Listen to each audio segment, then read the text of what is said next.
Hello and welcome to the Blues Kind Show, the show for kind blues. Today, the 3rd of October 2025, marks the start of the exchange period in the AFL and is kicked off by the first day of free agency. The day started at 9 a.m. with paperwork being lodged for Jack Silvagni, who is officially gone. No more Silvagnis at Carlton, at least for the time being. Tom de Koning, paperwork also lodged for him, but at the time of recording, I don't have an update as to his status. The bid's been lodged by the Saints, but Carlton haven't said if they're matching or not, at least not officially. And there's also a couple of updates with relation to trades. Finally, the club has published its assistant coaching panel for 2026. There may still be moves in relation to the development team, but in terms of the assistants getting the team ready during the week and on game day, they're in place. So, I want to cover all of these bases, but let's start things off. Jack is officially a Saint. He's gone for Band 2 compensatory pick, which right now is pick 19. But I would expect it to sag out with other compensation picks and bids that'll occur in the actual draft yet to come. So look, all things being said, I wouldn't be surprised if it ends up being pick 30. I haven't done the numbers on how many bids there will be and how many other compensation picks will come beforehand. I believe only 2 compensation picks, so that would make it 21. But, you know, if there's, say, 5 bids before it in the draft, that gets it out to 26. So not crazy to see it going out that far. Now, I did a whole video on where I thought Jack's compensation bid would come in. Not to pat myself on the back too hard, because I think it was reasonably obvious. I thought he would get Band 2 compensation. If you want to understand my reasoning, especially if you disagree with the decision made by the AFL, the link to that video is in the description. It's only 10 minutes long, and I kind of cover a lot of the compensation stuff right at the beginning anyway. So, I'm personally really happy with getting pick 19 for Jack, even when it does eventually sag out. Because if it sags out for us, it sags out for everyone. As I said in that previous video, I don't think we could have got a similar pick if it was done as a trade. So as far as I'm concerned, we got extra value for him than we otherwise would have. I'm not going to dwell on this for long because he's gone now. So, for the last time, all the best, Jack. See you next year. The worst kept secret in the AFL has come to pass, with Tom de Koning heading off to the Saints. Now, as I mentioned at the time of recording, the compo has not been announced, but I feel awfully comfortable in saying it'll be Band 1, which at this time would mean pick 10 in the draft. Again, I'm really happy with this compensation. To me, a bigger part of this deal, though, is that we just got a lot cheaper at Ruckman. I said in my video recently, not the last one, about surviving the trade period, the one before, that I don't like the idea of paying a lot for Ruckman. You look at the most recent grand final, and Darcy Fort was the best Ruckman on the ground. That guy is getting, you know, maybe 300-400 grand a year. I'd be stunned if the league average is 500 grand per player per year. I'd be stunned if he's on even that much. Then you take guys like Reece Stanley into account, who rucked, Oscar McInerney. The highest paid is probably Mark Blixabs of the 4 of them, without knowing exactly what they make. So the idea of us committing over $1 million a year to de Koning, I was never exactly a fan of it, even from the beginning of the year. We reportedly offered Tom $1.1 million a year. So if he was to stay in the pros column, we would have keeping Tom. In the cons, though, we would have, you know, committed an extra $1.1 million a year on the books for the Rucks. And in addition, we wouldn't have this extra pick. Now, we don't have a first round pick this year because we traded to Hawthorn as part of the Jagger Smith deal last year. So getting this extra early pick, I think, is tremendously valuable to us. Also, as discussed in a previous video, our ruck depth is now Pitto, Hudson O'Keefe, and soon I would imagine Liam Reedy. I'll touch on him later. I'm really happy with this. They're the sorts of guys that I want in my ruck room. They're all really big bodies. They're all, very resolute, great constitution. They're not super flashy, but they're effective. I'm not saying they're the best rucks in the league, but I think you can get tremendous value out of that position because you might be paying those three ruckmen less than what De Koning is on average over the course of his contract at the Saints. In fact, I would go so far as to say that you could probably add a fourth on similar money to what those three would be on, and it might still only be about as much as what De Koning's on. So in terms of getting value out of the ruck room, having, what Collingwood's had with a Darcy Cameron, a guy who probably deserved to get paid a bit more. What Shane Mumford was doing at the Giants and originally at Sydney, it's why they had to let him go. The way to get value out of a position is to get more production than you're paying them. And guys like Pitto, O'Keefe and Reedy, collectively, I think can provide that. So personally, really, really happy with that. With the free agency the free agency discussion now done, let's move on to trade updates. We are officially out of the race for Sam Flanders. I believe that came down the pike yesterday.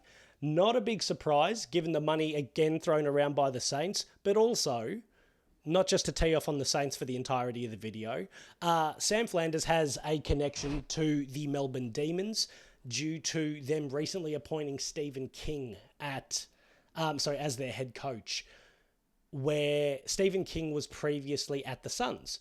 Personally, not getting Flanders for mine is not a massive loss because although I think he's a nice player, I've previously said I think there's a realistic chance we get rid of Chera.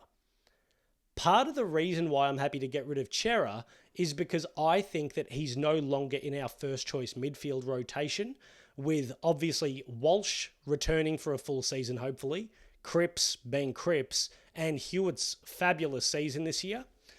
So that would make Chera the fourth. In the same light, if we get rid of Chera and then replace him with Flanders, I don't think that makes a heap of sense. I'd say they're kind of on a par as players. We wouldn't get him cheaply. The reports are that the Saints have offered their first round pick for Sam Flanders, so we'd probably have to do likewise. So anything that we might get for Chera, we'd probably have to give straight up. If the whole point is to access a bit of value and also provide a spot in terms of depth, access an extra spot in the rotation for guys like Lord and Jagger to develop into, getting Flanders probably pushes that back a little bit. If it was getting a better player than Chera or a better player than Flanders, I could see the value in it. But if it's someone of about the same caliber, I'm not too upset about missing out on this. Again, though, I do think he's a nice player. So, quick trade update. According to Riley Beveridge, you can see next to my head an excerpt of something he popped on afl.com.au. Carlton has started preliminary talks with Campbell Chesser, Liam Reedy and Buku Khamis. Sorry, preliminary talks regarding those three players. Only Buku Khamis is under contract with a year to go. So this indicates good movement to hopefully knock these guys off early. I think it also suggests they're not going to cost us a heap because otherwise these clubs likely would want to dig in. If the talks are progressing really well, that would suggest they're getting close to a deal, meaning everyone probably has a similar idea about what they're worth. I don't think that would suggest that they're worth a whole heap. Because otherwise we'd be getting stubborn or they'd be getting stubborn. So, giving the outstanding deal with Charlie, I really like that we're getting moving on the incoming players because once they're secured, we then have lots of time to focus on Charlie's deal, which is going to be a lot more complicated, you would imagine. And in addition to that, if we want to go on and do other things in the trade period, especially now that we have the mid and late first round picks from compensate. Well, we don't have the mid one just yet. We're about to get it again. I'll jump into Yarra if we don't get the band one compensation for Tom de Koning. If we want to make other moves, one, we don't need to rely on trading out Charlie because we'd already have a bit of draft capital. And two, we can actually turn our attention to it because we're not getting drawn out with, smaller deals. So personally, I'm happy with how this is progressing. I don't know if you remember this, but I'm old enough to remember when Stephen Silvagni was our list manager and everything had to go down to the last day because being curmudgeonly was apparently part of the job for him. So, personally, very happy to see that we are rolling along there. Now, if you just came here for the trade and free agency update, thanks very much for joining us. But to me, the bigger news is as follows. We have some new coaches. Out of our coaching panel from 2025 are Hamill, Greaves and Power. In Josh Fraser, Lee Adams, and Damien Truslove. Now, quick disclaimer, I have never heard Damien's last name pronounced out loud. I've only ever read it. I'm going with Truslove. If that is incorrect, I'm very sorry, Damien. More than happy to be corrected on this.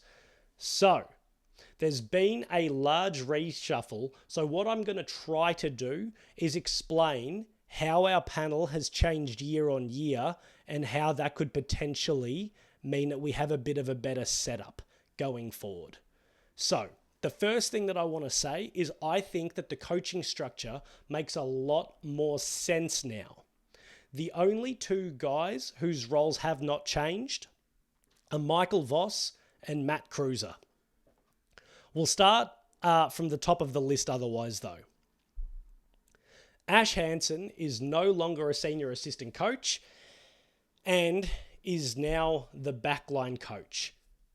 On that, I don't mind at all that we no longer have a senior assistant. I went through a bunch of other coaching panels earlier today, and most of them don't. Most other clubs, if they have a senior assistant, they will still have a portfolio. For example, the Magpies, Hayden Skipworth is the senior assistant, but he's also a midfield coach. There's not just this roaming senior assistant that doesn't actually have a portfolio. In addition to that, Ash Hansen has a really similar background to Aaron Hamill, who was a forwards coach before coming to the Blues. Additionally, though, Ash is a VFL premiership winning coach during his time at the Dogs and has been a long-time development coach as well. So, we're losing Aaron Hamill, who, again, was a forward lines coach for the majority of his career, replacing him with a guy with a similar background, but who also has coached his own team and also been a development coach. Our backline was pretty good this year. I think it'll continue to be pretty good. This swap, I think, is pretty like for like. So don't mind it. To me, though, the improvement comes, after we move out of the backline. Josh Fraser has famously been our VFL coach before, and more recently, he was the head of development at the Magpies. However, this year, he was also the forward line coach during an extended absence for Scott Selwood with personal reasons. Josh Fraser comes highly credentialed and has relevant experience playing the position. Like, he played ruck, but he also played a lot of forward. Jordan Russell did not have this same relevant experience, and given Josh, has played in the area and also coached as a forward lines coach, which Jordan had not, I think this is personally an upgrade in this area. I don't mind Jordan Russell as a coach. I don't think he was meant to be a forwards coach. So I think this is a tick. I also really like what we did with the midfield. We have bulked it up. Lee Adams comes as a highly credentialed assistant coach. He was the midfield coach at North Melbourne for the past 3 years. Now I know it's North Melbourne, guys. Just don't stay with me for a second. I know it's North Melbourne. But if we had to say there was one good part of their team, it would be the midfield. So, okay, we can get back to the regular viewing now. He's also been the assistant coach during 2022 and has always had a bit of buzz around him. Like, I remember seeing in a lot of different articles that he's someone that people think long-term would eventually become a head coach. So, no, we're in Australia, a senior coach. But so I think it's quite a good move. Tim Clark will now have a focus on stoppage and structure, which, given the transition nature of the game, is a great move as far as I'm concerned. So we have two guys now focusing on midfield, and then also more broadly how we set up in stoppage and our global structure across the ground. For anyone who's like, why do we have two midfield coaches though? We will not be the only team to have two midfield coaches, with the Magpies, GWS and Freo all doing the same. In addition to that, Hawthorn also has an assistant just for structure and opposition. So it's David McKay, formerly of Adelaide playing fame. They have a coach just for structure and opposition. So obviously Tim Clark has now got midfield stoppage and structure. I only looked into top 8 teams for this, but half of the top 8 all have either two midfield coaches or a guy dedicated to structure. So this is where the game is probably going in terms of how a coaching panel is set up. Luke Power was a really good head of development from everything I understand, but Jordan Russell has done this role in the past. And personally, I think it's a better fit for him than the forward line. He doesn't have the same level of credentials as Luke Power, but an interesting thing comes with that. Luke was actually doing the job of two different people last year. He was the head of development and the VFL senior coach last year. And now that's going to be split between Jordan Russell, who, like I mentioned, has a background in development, as well as the new addition of Damien Truslove. Damien has been the VFL head coach and a development coach between the Swans and the Giants from 2016 to 2024. He also previously did work in the under-18s. He's done a little bit in the AFLW. He's been around for quite a while. I'm not going to pretend to know a lot about him, but his credentials are good in the sense that he has been a VFL and a development coach at two good teams. So that gives me a bit of faith. He was anyway. He's also interestingly been a kicking coach at the Canterbury Bankstown Bulldogs, which is an NRL team for those who don't know. So the fact that he's a skills coach, I think that that sort of skill set of knowing how to teach skill, even if the skills are different, you know how to embed skills, you know how to teach, is something that would be really vital for us. He clearly has a footy background, which is why he was a kicking coach, albeit in the NRL.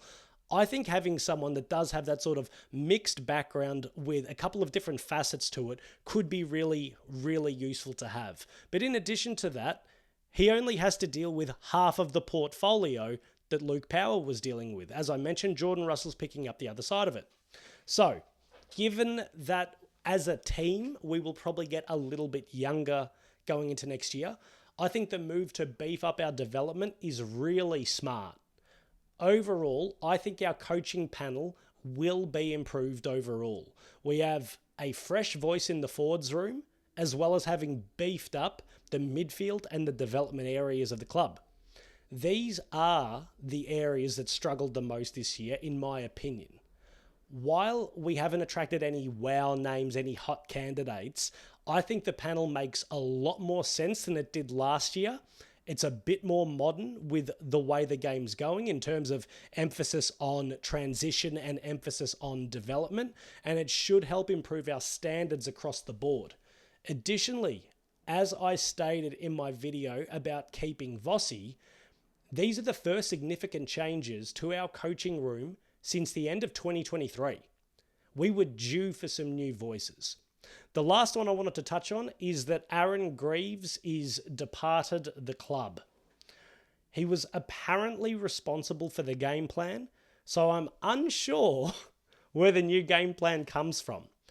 But while you might say, oh, that's not great, you need to have a game plan in place, yada, yada, yada. We probably had close to the worst game plan in the league. So moving on from a guy that was implementing that plan, I got to say, I think the only way is up personally. Additionally, We're going to get some good IP from guys like Josh Fraser, who was at a successful Collingwood, Trustlove, who's been at the Swans and the Giants. Again, two clubs that are perennially in the finals. Even someone like Lee Adams has been working with Alistair Clarkson. They have not been successful, obviously, but if you're a believer in Alistair Clarkson, hopefully Lee Adams has, picked up some of his better attributes. So if nothing else, I think we can be confident in saying that the old game plan will be binned at least to a degree. I would think that we're going to be a defense-first team still, but having rejuvenated the midfield and the forward line areas, I think that'll lead to a distinct difference in how we're going to play next year. I don't think we need to tear everything up. I think we needed to be a smarter team in terms of, not dumping in quite as much, picking up the shorter options where possible, defending stoppages better, and obviously we've added a little bit of emphasis to that area.